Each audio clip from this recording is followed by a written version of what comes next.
Pasi ke parë një shtëpi me një agent imobiliar dhe ajo shtëpia të pëlqen dhe do të vazhdosh me procedurat e blerjes apo qoftë edhe qeras, shumica e rasteve agenti do të kërkojë një kapar.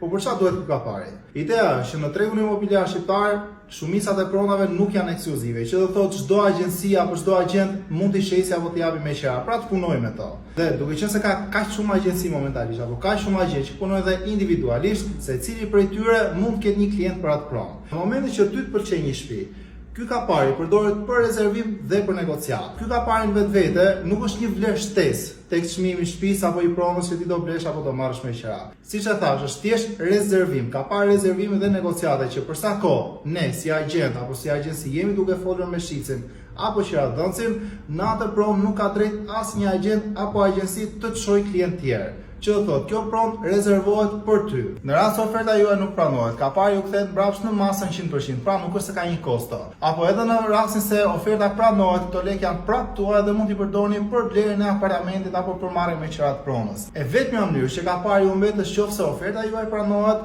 pronari pranon kushtet tuaja si për pagesën, si për kreditin për çfarëdo lloj gjëje që ju propozoni, dhe për çfarëdo lloj arsye ju të rriqeni, të gjitha lekët i kalojnë pronarit. Ky është formulari i kaparit, që do të zgjidhim pak vetë video, që plotësohet në momentin që lihet një kapar. Pasi ju plotësoni këtë formular, lini dhe kaparin me ofertën tuaj dhe kjo flet kapari çohet pronarit, qoftë me foto apo fizikisht, dhe ai të marrë vendimin e tij.